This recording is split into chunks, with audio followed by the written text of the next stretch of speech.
आज मैं आपको एक अद्भुत कथा सुनाने जा रहा हूं, जो महाभारत काल के एक महर्षि की है, महर्षि च्यवन की। यह कहानी सिर्फ भक्ति और तपस्या की नहीं, बल्कि परीक्षा और सच्ची श्रद्धा की भी है। चलिए इसे विस्तार से जानते हैं। किसी समय की बात है, एक घना जंगल था जिसके बीचों बीच एक सुंदर आश्रम था। वहां के गुरुदेव अपने शिष्यों को आदेश दे रहे थे, अब तुम लोग आश्रम वापस जाओ। मैं जल के भीतर एक महत्वपूर्ण अनुष्ठान पूरा करने जा रहा हूं। गुरुदेव, जल के भीतर अनुष्ठान? वहां क्या करेंगे?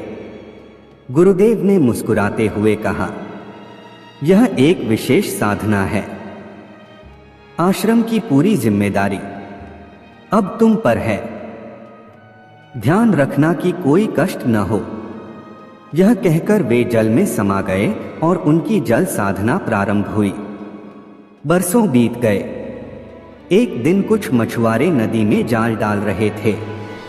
अचानक जाल भारी लगने लगा। वे बोले, आज जाल बहुत भारी लग रहा है। लगता है कोई बड़ी मछली फंस गई है। जब उन्होंने जाल को बाहर खींचा तो जो दृश्य देखा उसे देखकर हैरान हो गए। अरे, यह कोई साधारण मछली नहीं, यह तो कोई ऋषि हैं। उन्होंने देखा कि एक तेजस्वी पुरुष जिनकी लंबी जटा थी, ध्यानमग्न अवस्था में जाल में फंसे थे। यह कोई और नहीं बल्कि महर्षि च्यवन थे, जो जल में तपस्या कर रहे थे। मछुआरे घबरा गए।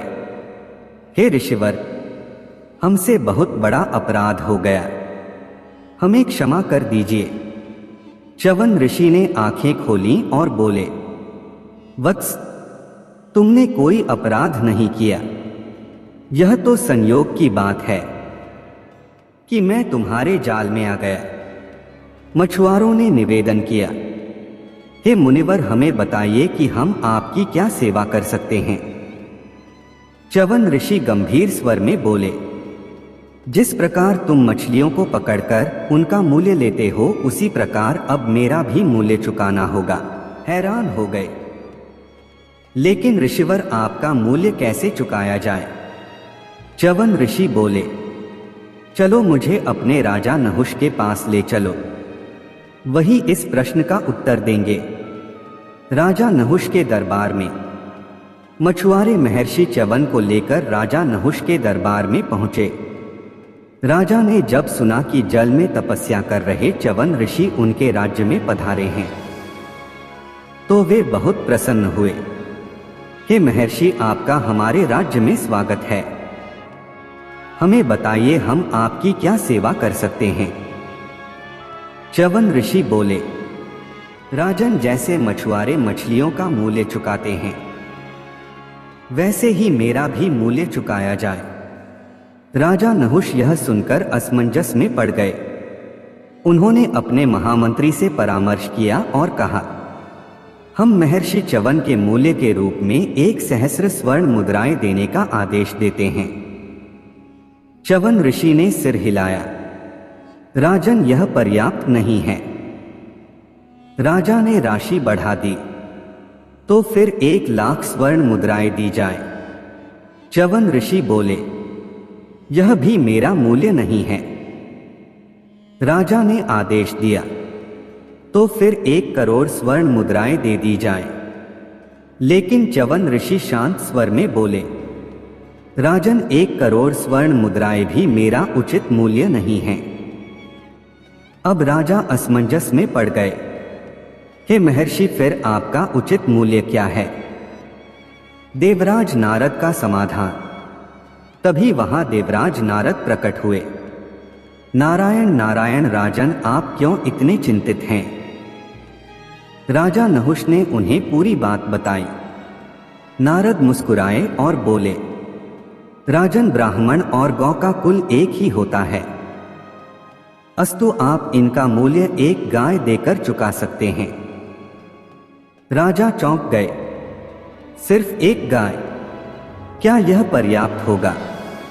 च्यवन ऋषि ने सिर हिलाते हुए कहा, हाँ राजन, यह ही मेरा उचित मूल्य है। राजा ने आदरपूर्वक एक पवित्र गाय ऋषि को अर्पित की। च्यवन ऋषि प्रसन्न हुए और आशीर्वाद दिया, राजन, तुमने न्याय का साथ दिया है, तुम्हारा राज्य सदा समृद्ध रहेगा। कथा का संदेश। इस कथा का सबसे बड़ा संदेश यही है कि किसी महापुरुष का मूल्य धन से नहीं आंका जा सकता। उनके ज्ञान, तपस्या और साधना का मूल्य भौतिक वस्तुओं से नहीं दिया जा सकता। केवल श्रद्धा, सम्मान और सही दृष्टिकोण से ही उनकी महत्ता को समझा जा सकता है। यही कारण है कि नारद जी ने यह मार्ग सुझाया कि एक गौ ही ऋषि का सही मूल्य हो सकती है, क्योंकि वह भी तपस्या, त्याग और सेवा का प्रतीक है। समाप्ति। तो मित्रों, यह थी महर्षि च्यवन की अद्भुत कथा। कैसी लगी आपको? हमें कमेंट में जरूर बताइए। और अगर ऐसी ही रोचक कथाएं सुनना चाहते हैं तो चैनल को सब्सक्राइब करना न भूलें। पूरा वीडियो देखने के लिए दिल की गहराई से शुक्रिया, धन्यवाद।